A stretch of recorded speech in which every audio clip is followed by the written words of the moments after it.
Ah, Easter, that magical time of the year when Jesus rises from the grave, and if he sees his own shadow, then we have 6 more weeks of damnation.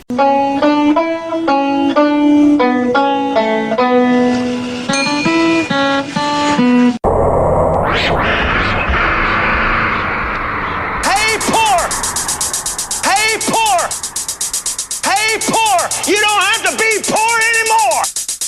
Jesus is here. The loudspeaker spoke up and said, Christianity is stupid.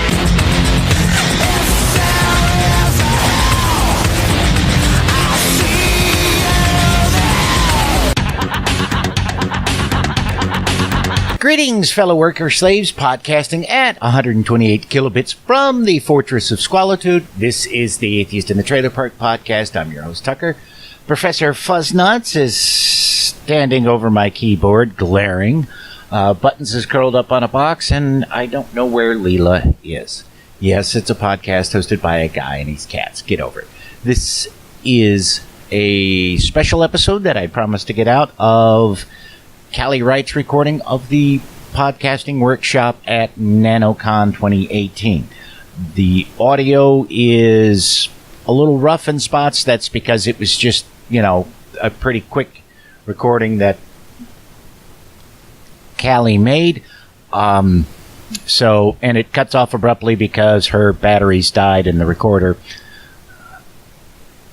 So that's the explanation for the weird ending. And it being the first of the month, I need to thank all the Patreon supporters for their donations. You do help keep this podcast on the web. So, I think that's everything I need to go over.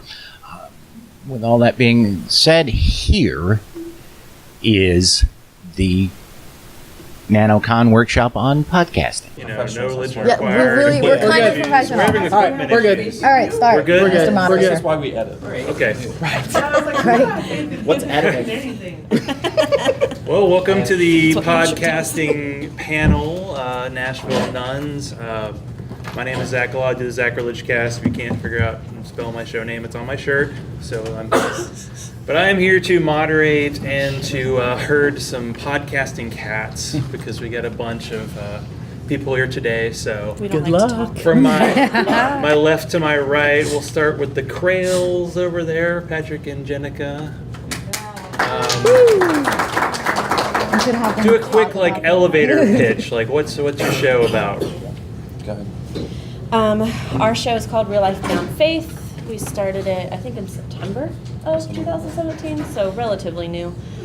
We talk about basically our transition from conservative Christianity into atheism, how that's affected our lives, how it affects other people's lives. We share our listeners' opinions and experiences too.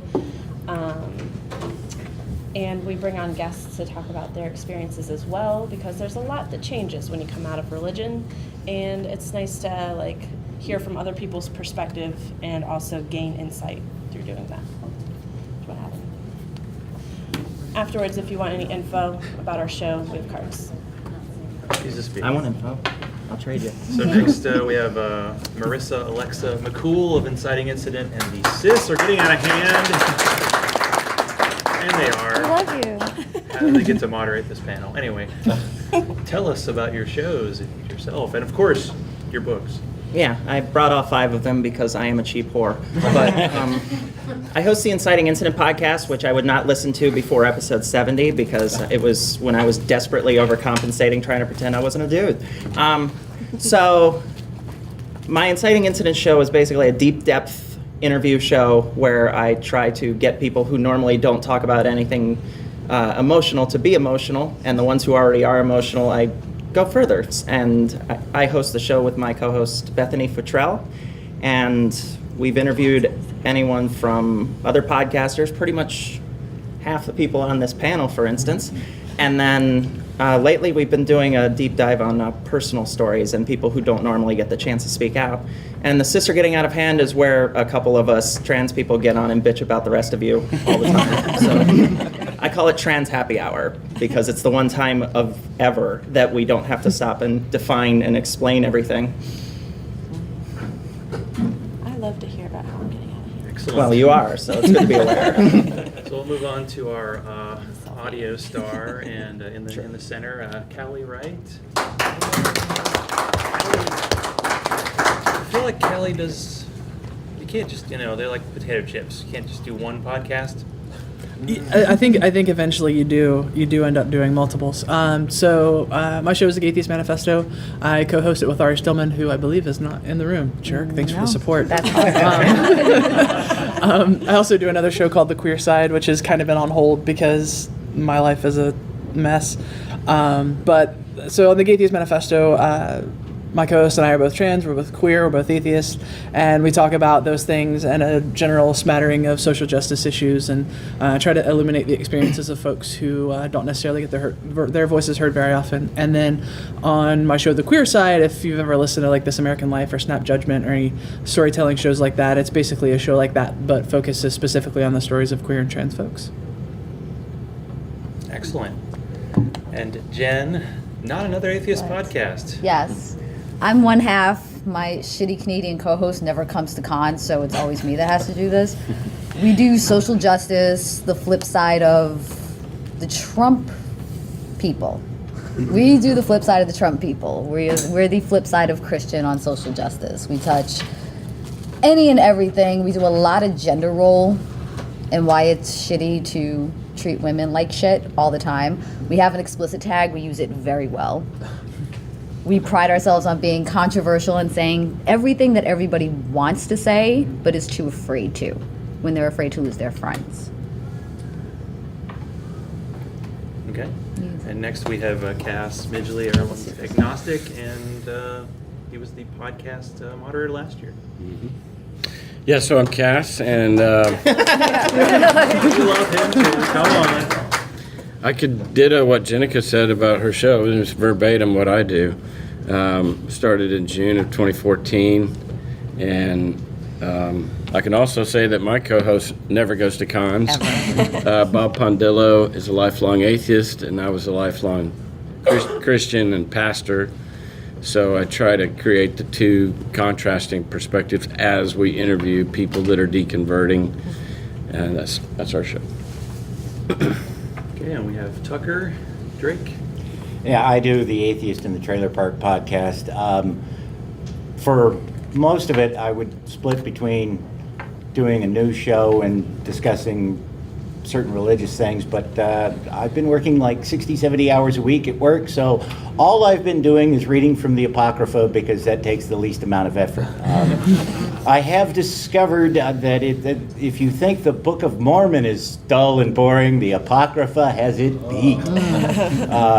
And it was rather surprising that anybody ever thought that shit should be included in the Bible to begin with. The thing that's going to be coming up is, it turns out with the Apocrypha, there's the Catholics have one set of books, the Greek Orthodox have another set of books, the Russian Orthodox have another set of books. There's some overlap. And then the Ethiopian Orthodox have all of those plus others, and I just found that there's a set of Ethiopian Orthodox Apocrypha that has been translated only into Rastafarian. Seriously? Seriously. And I was poking around on the web one night, half drunk, when I found it, and I didn't notice that it said this has been translated into Rastafarian. So I'm reading this, and what the hell kind of insane gibberish is this? And then I find out, oh, it's in Rastafarian. And so I'm like, well, I've got to do this on the show. Let me see if there's an English translation of it. No. So that'll be coming up in a few weeks, and I got to figure out how to put some kind of bumper on the front of it that says, I'm not making fun of anybody, this is actually the text. Can I borrow when you're done? I'll give you the link, it's online. Thank you. That's the only thing I had, like, when people actually read like Holy Scripture on their podcast, all of a sudden it's like I can put me to sleep. And they're all the same when it It's comes like to Bob that. Ross. Yeah, exactly. No, Bob Ross was more entertaining because at least every now and then he'd say, "Here's a happy little tree," And then a squirrel would pop up. And religious, it's "Here's a happy little burning." And it came to pass. Exactly. Well, I do the Sacrilege Cast, and I basically interview all these people. That's what I do. I get online. I do it live on YouTube because I'm lazy and I'm scared of editing, and I just find people to interview, and it's been a lot of fun. And I thought maybe you could talk to people, and I don't know if we need to go in order, whoever wants to go first, but what was the inciting incident that got you started your podcast journey? Because it takes a lot to do a podcast. Well, not me. I just talk.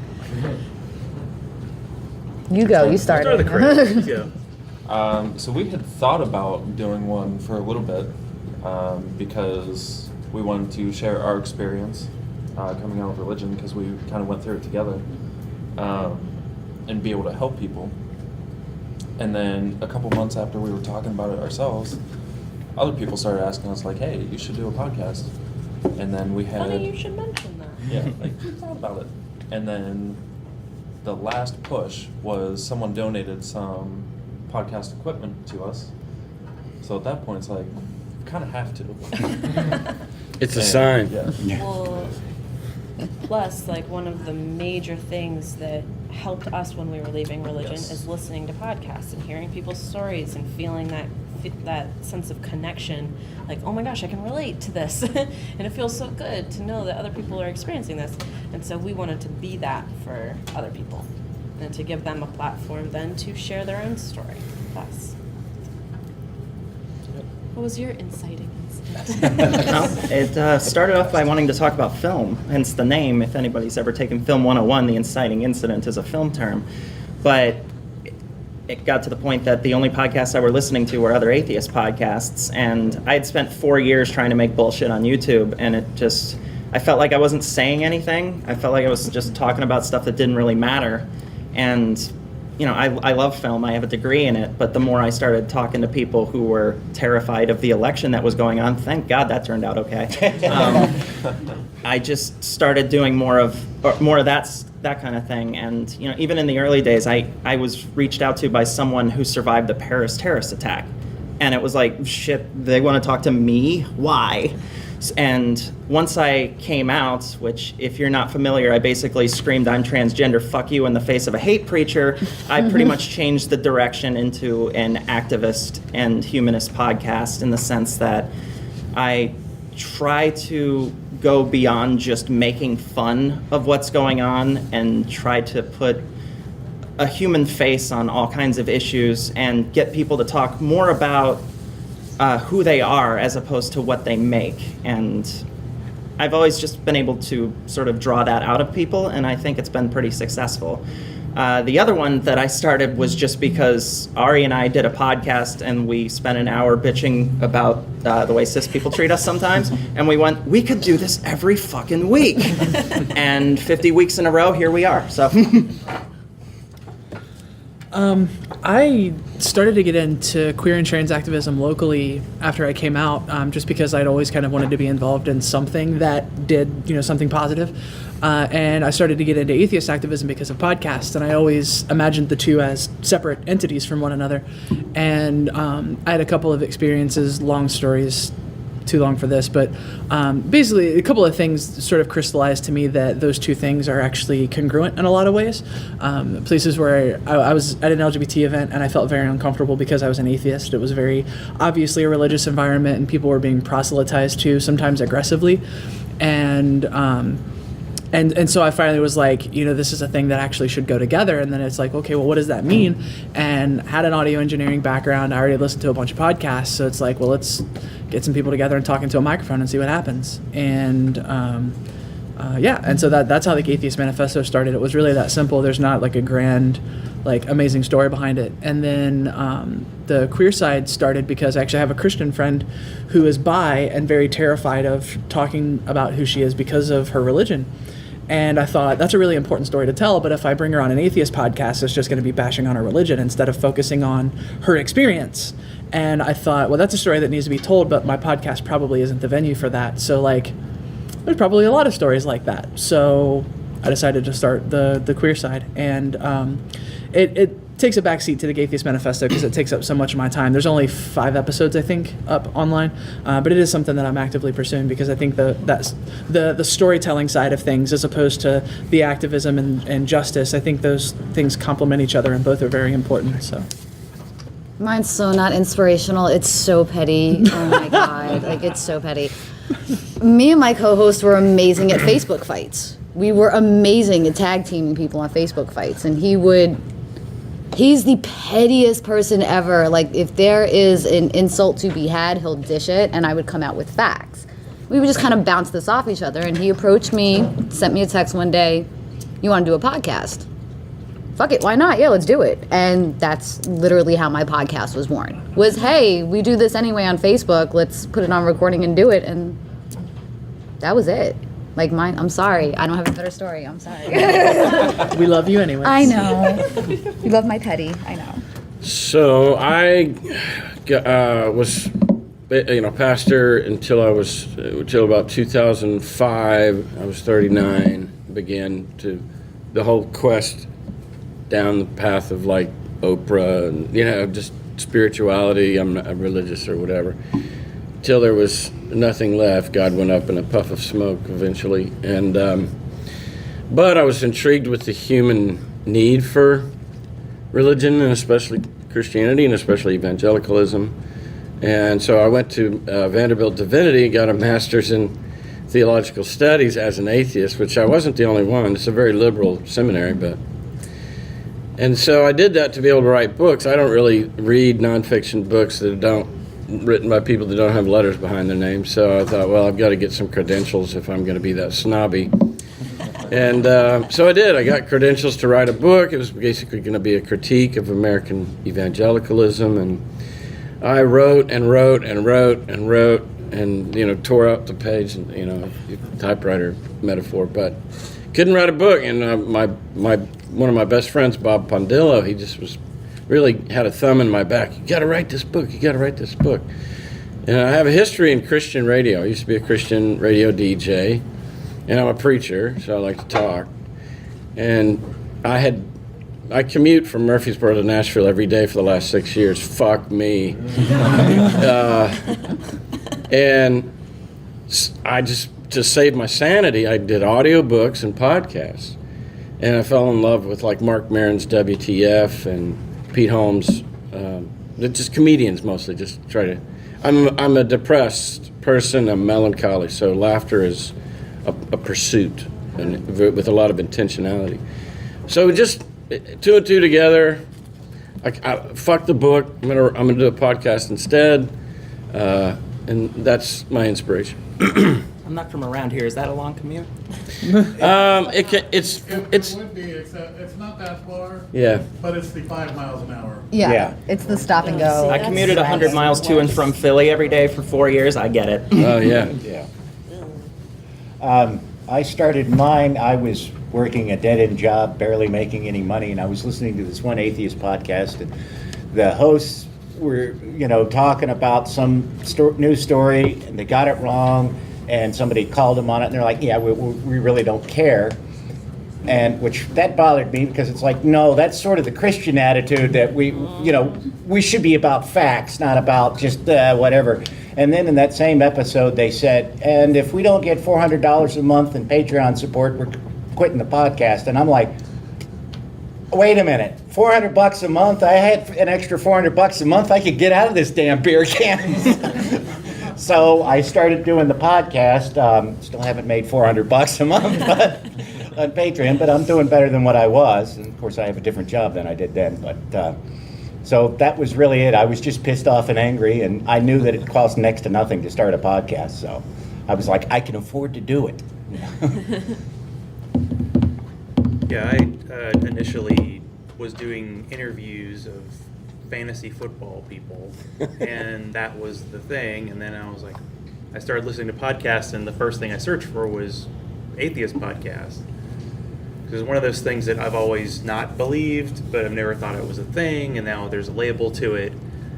And then my wife was doing some voiceover, so she had a microphone, so I had equipment, and I knew how to just go on YouTube and do YouTube Live. So that's how I've been doing it the whole time. You just do live interviews, and I was just going to talk about podcasts, but this guy over here, Bobby C, said, hey, why don't you just bring me on and we'll talk. So he came on the show and we talked. That was number 1. And this week will be 136. And it was like that 2015-14 era. I feel like a lot of shows started in that time, and it's kind of exploded. But since we have the former No Religion Required crew here, I have to ask people, this is more of a technical question, so we'll see if the crowd is that into it, but what kind of equipment do you have for this, and what's your setup like? Because I feel like people have showed their little studios. You've got an amazing. Callie's got an amazing. Yeah, she's got the. Callie might be embarrassed. No, here's the thing. Okay, so I probably don't have like the most expensive and fancy equipment of the podcasters I know, but I have some really expensive and fancy equipment, and I'm probably also the person who thinks that is the least important of things. So, I mean, if anybody's interested, I use a Universal Audio Apollo Twin interface to get my mic into my computer, and I have an Electro Voice RE20 microphone, which is like broadcast standard. You see them in radio stations and stuff. I know some of those words. Yeah. Right? We're just like, okay, zone. Computer. But I think like USB. I'm in a lot of podcasting groups, and people are like obsessed. Like, what microphone should I get? What microphone should I get? And I don't want to pretend that that's not important, right? Because you got to sound good. But like in my mind, content is 80% of it, and production quality matters. Like people have to understand what you're saying. But like I've heard podcasts that were literally done with somebody talking into an iPhone, and like if you get the distance from your mouth just right to where you're not hitting it with pops and like. I've heard podcasts that I thought were super compelling that were just done with somebody's iPhone. So, I mean, I've invested thousands of dollars in podcasting equipment. I'm probably the person who thinks that's the least important to the overall quality of the show, though. Yet we all come to you every time we want to buy something new. You're like, I don't even care. But I can't think of the name of the podcast, but it's a big. Brian Cox is on it, the astrophysicist or whatever he is. Him and his co-host recorded an episode where both of them were on their phones. Mm-hmm. I mean, and they weren't talking over the phone; they were using the phones to record it, and it actually had the best sound of any podcast I've ever heard because it was like a holophonics microphone, which you are probably the only one here besides me who knows what the hell that is. Those are high-dollar microphones that mimic human ears. Oh, wow. I use them to record symphonies and stuff. Yeah. Holy crap. Yeah. Just out of curiosity, how many of you in here are thinking of starting one or already have one? Okay. Ish, that's good. Ish. Do it. So those would be the people interested in the equipment, just kind of tech stuff. But I have 2 computers. One's the Skype computer. One's the one I record on. I've got a Mackie 12-channel board, which is totally overkill, but I had it left over from church days. So Bob and I's mic go into a channel.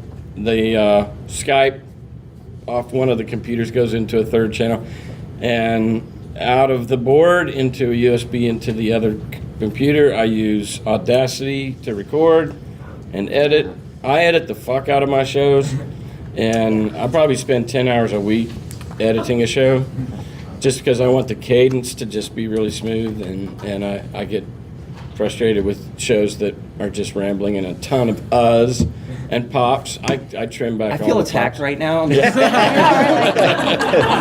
just saying, I get frustrated. That's just me. Ums and pops are my brand, man. I'm ADHD, so it's like if if it's not moving fast enough, I'll change the channel or whatever. So that's why you stopped listening to my show? I think the important thing that illustrates, though, is that one of the beauties of podcasting as a medium is that the bar to entry is so low. Yeah. Because, I mean, most people have smartphones, right? And if you want to step up from that, if you've already got a computer, you can record in Audacity, and that's free. Yeah. And you can get a Blue Snowball USB mic for like $40 or $50. Yeah. And the barrier to entry is basically nothing. So like if you feel like you got something to say, a lot of people don't do stuff like that because it's, oh my God, this is so complicated or it's so expensive. And that's my favorite thing about podcasting is that obviously there are still barriers because some people can't afford even smartphones or computers or $40 for a USB mic. So like there are still barriers, of course, but the barriers are so much lower than there used to be, and there are no gatekeepers left. Anybody can get a Spreaker account or a Libsyn account and just start posting stuff. Well, I haven't done it, but there's a way you can host your podcast for free using the Internet Archive.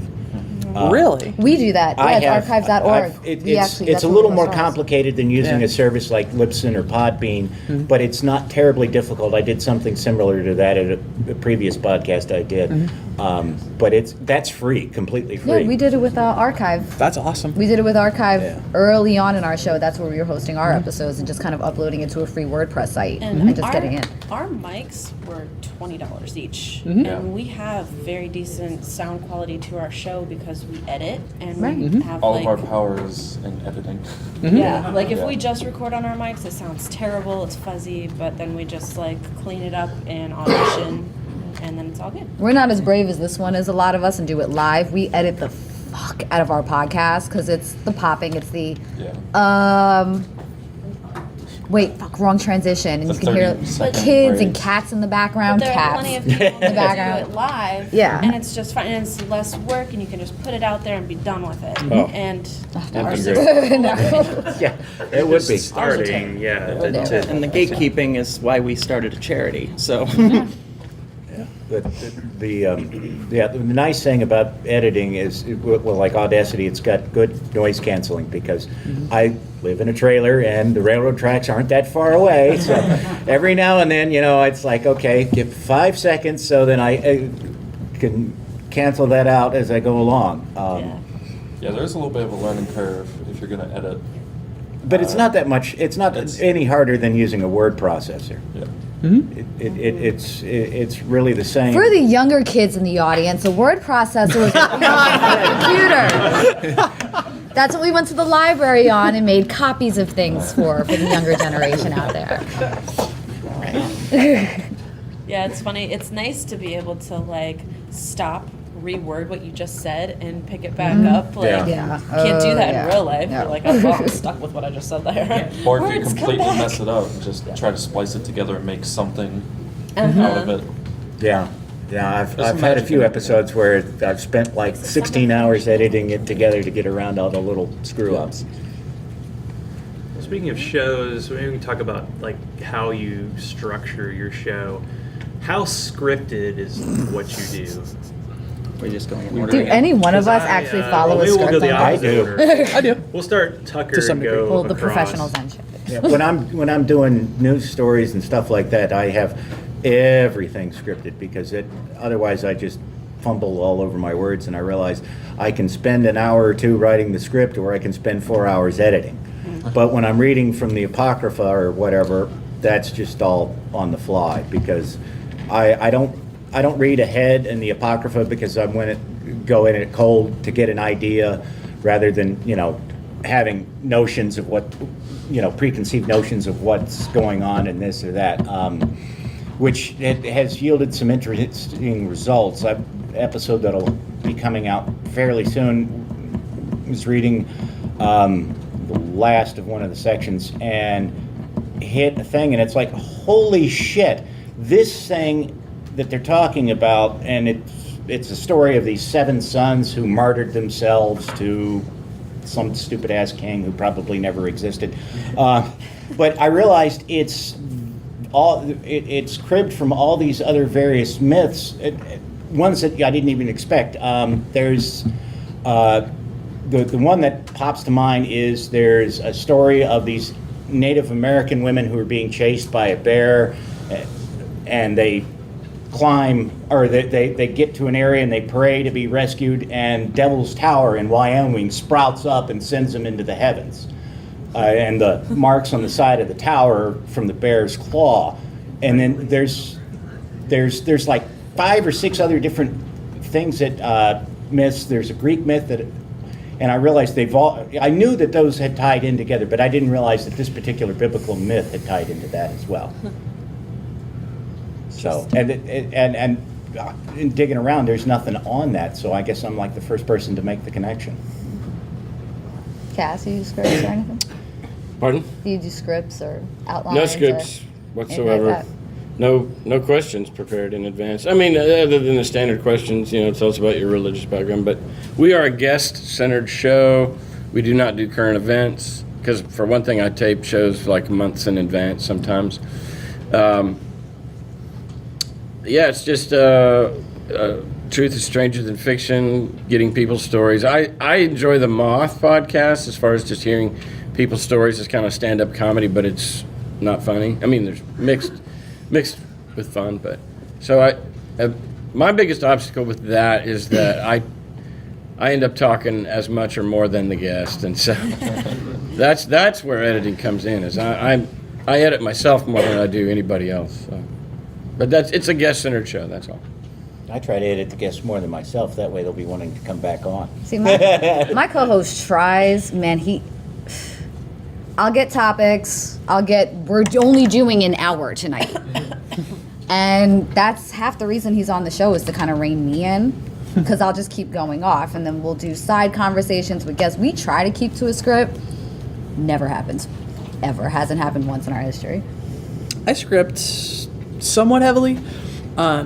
Usually I'll script an intro, I'll script an outro, and I'll script questions. The point, though, is that the script is a guide. It's not like I have to say all of this verbatim. It helps me organize my thoughts.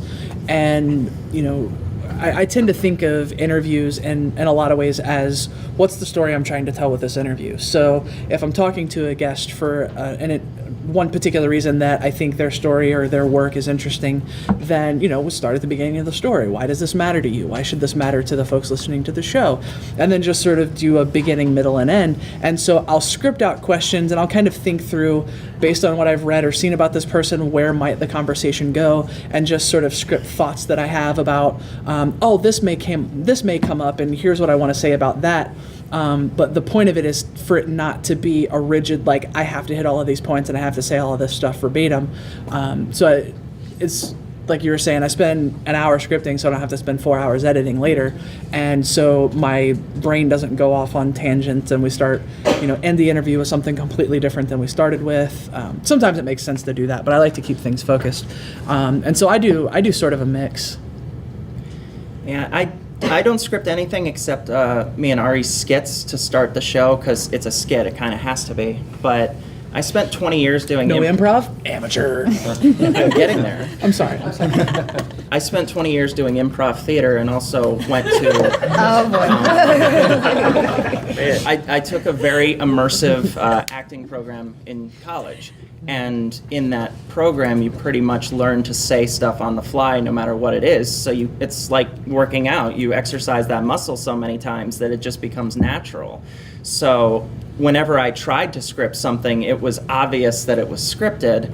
And I also feel like when I'm talking to someone in a conversation, I don't know where the questions are going to go. I don't know what I'm going to think of while I'm talking with them. And I feel like that provides a lot more opportunity to not ask the person the same questions they're always asked. Mm-hmm. So especially when we get really in depth, one of my favorite examples is I had a Two-Spirit activist from the Standing Rock tribes. And when they were talking, it was like, if I had scripted anything, it would have just come out a pile of tears. So I just did the best I could with what was going on at the time. And of course, it's just the way it works for me.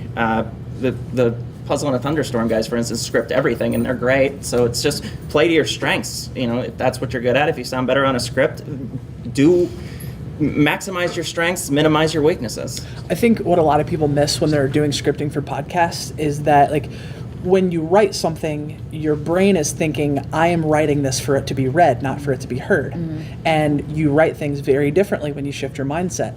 And so when I'm writing something that I want to be scripted, say I want to do an opening monologue on the topic of the show, I will actually say it out loud as I'm writing it. So if I'm having a conversation with another person, what I'm saying into the microphone is what I would say if I was saying this out loud to another person. And I think that's what a lot of folks miss when they try to write scripts for podcasts, is they get in that mindset of, I'm writing a script because it's going to be a blog post, because somebody's going to read this, not because somebody's going to hear it. And so I will actually script my uhs and the rhetorical right at the end of a sentence. Like I script those because that's how I naturally talk. And so when I listen to myself, 3 years ago when I was trying to script stuff, I was very much doing that, like writing it to be read thing. And now I'm writing it to be heard, and I can tell the difference. It sounds so much more natural now than it used to for just that shift in mindset. That's a great point. So I have a correction on mine. I said none of mine is scripted. My opening monologue is 100% scripted, and what you just said is my takeaway for the day. Yeah. This is why we all follow Callie religiously half the time when we're doing this. She's the only professional up on the panel. Maybe Cal. I don't make a living doing it, so I'm not comfortable using the word professional. Yeah, but we've seen your gear. Yes. Your gear, see, that takes things in it. Kind of like what Callie said, we don't script it, we wing it, and not only that, but we can't script it because it does sound scripted. Yeah. And it doesn't flow. So we pick a topic. Usually the day of. Yeah, sometimes we'll do some research depending on the topic or who we are interviewing. And then we just we'll write down bullet points sometimes. And then just kind of try to hit those bullet points or some questions as backup, just in case we do run out of stuff to talk about. See, that terrifies me because if I don't write specific stuff down, I'll think okay, I have this bullet point, and then I'll immediately think of 3 things. It's super important that I make these points when I'm talking about this bullet point, and inevitably I'll forget one of them, and I'll feel really bad about it. So that's what I decided is no, I'm going to script this, and I'm going to say it just like I would say it, and we'll just see what happens. I mean, we sometimes at the end of our show we'll have a clip of bloopers. Nice. We messed up, and just add to the. That's the whole reason I listen to your show, just to see if you're gonna have bloopers. Gosh. Yeah, that's the whole reason. But you gotta listen to the end to get the bloopers. We had a whole interview that was a blooper because neither one of us knew who was interviewing the other person.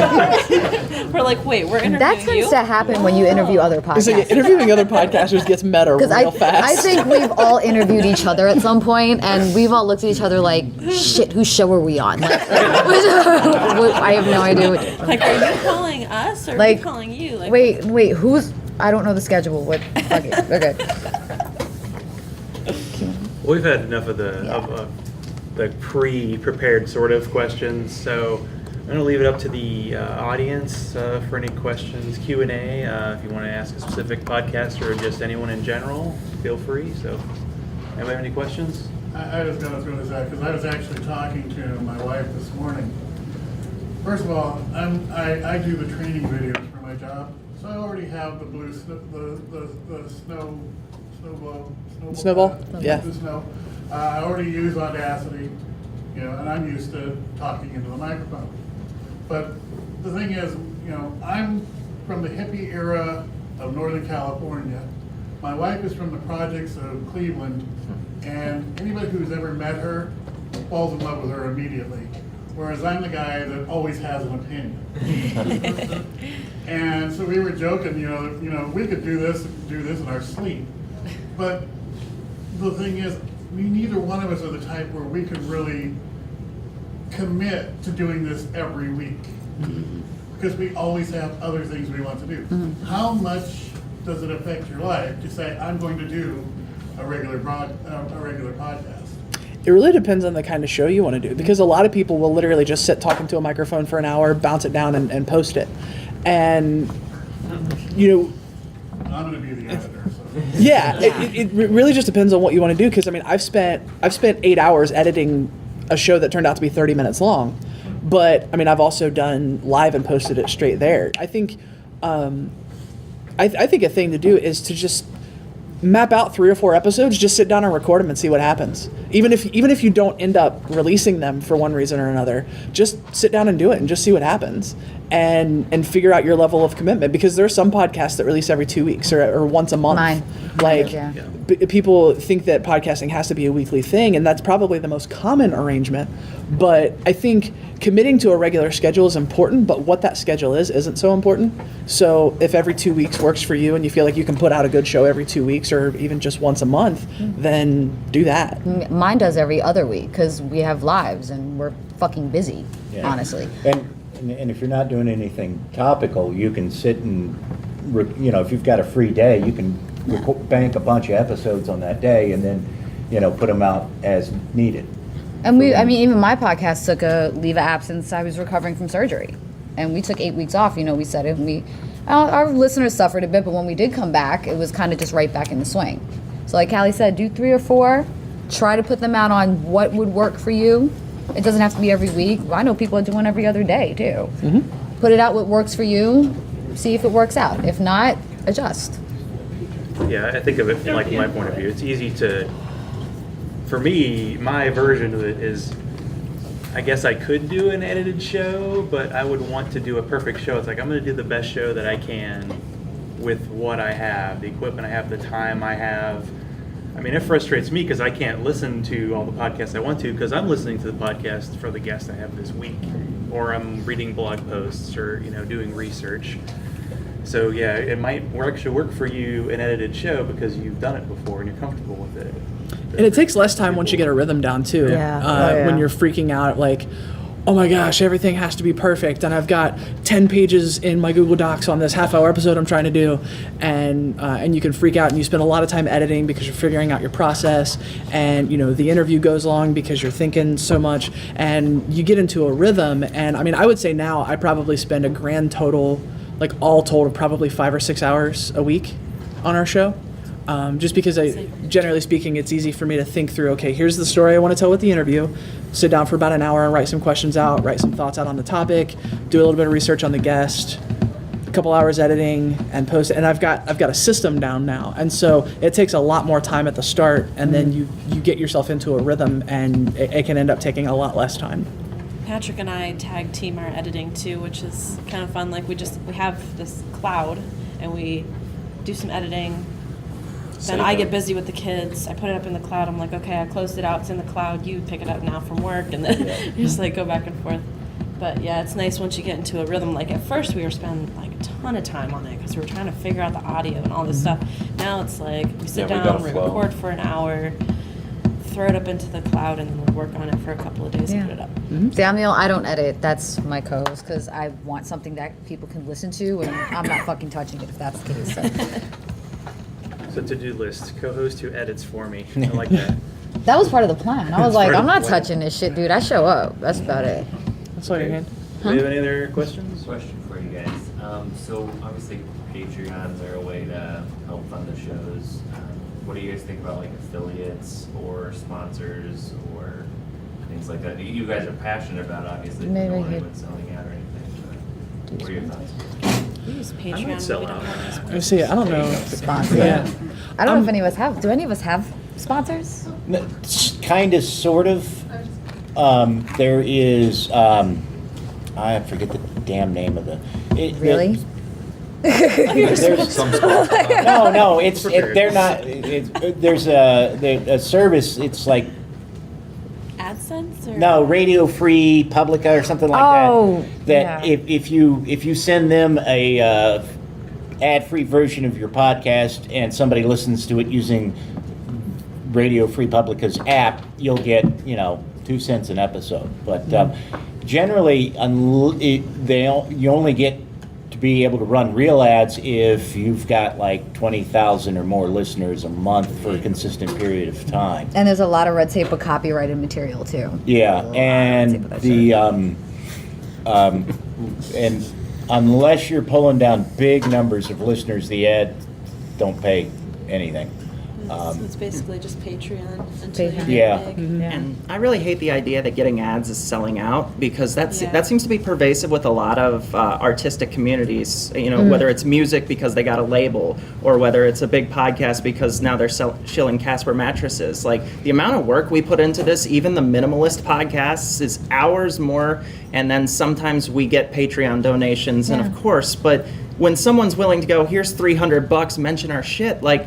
Most of us are not affluent. Especially if we like that shit. Right, and even if we don't, I'll say some stuff so I can eat a little extra Right? that month, Yeah. Well, and I think it I'm can a be server an and a bartender. you get it. Right, it's like, wait, money at the end of the month? Sure, I'll fucking talk about whatever the fuck you want me to. Shit. Well, it can be an opportunity to do good too, because like Talkspace advertises on a lot of podcasts, and that's a great service. It's an online therapy service, and I found out about it because of an advertisement in a podcast.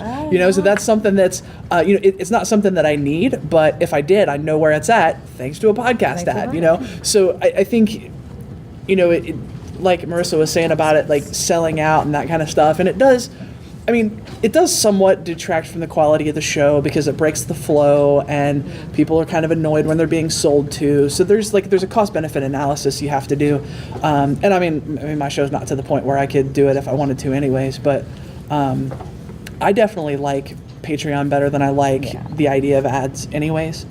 I just think people don't think of Patreon as its own project, and I think that's why a lot of folks don't have success with it, is because it's like, well, here's my podcast, and oh, by the way, here's this Patreon thing. And I think, like Marissa was saying, when you do something that's artistic or creative, there's an aversion to attaching money to it. Whereas it's like, you know, we do a lot of work, and we wouldn't be doing it if we didn't think it was important work. And so, like, fuck yeah, it'd be cool to get paid to do it. You know what I mean? And even with that, I've heard some people call people posting stuff on Patreon asking for handouts, and it's like, fuck you, what do you make? Like, how dare we ask for the $5 a month to... Well, I'll be honest. I mean, I've hit financial trouble, and if it wasn't for the podcast, I'd be homeless, because I just got on the show and said, hey, you know, I'm out of a job or whatever. I need, you know, some money. Can you guys help? And even though I have, you know, a very low number of listeners, I managed to get what I needed to, you know, keep a roof over my head. So, you know, I mean, the reality is we can't avoid having a source of income from one way or another. And if it can come from podcasting, whether it you know, just pays the bills every now and then, or you actually are good enough to make a living at it, you know, that's what has to be, because that's the society we live in. And it's not just the time. We put money out into this. We're buying equipment, internet, computer. We got to keep everything on the up and up. Spending time on it. Yeah, I mean, it's not a huge investment, but it's not fucking free either. Well, and I think part of the bad rap it comes from the fact that some people have an entitlement attitude versus a gratitude attitude. And I see a lot of people like, I exist, why are people not giving me money? You know, and it's never quite that explicit, but I mean, I've definitely seen that attitude. You listen to me, why don't you want to pay me? Right. Attitude, yeah. And for me, it's like, oh gosh, like, you think something that I'm doing is valuable enough that you're willing to contribute to it financially.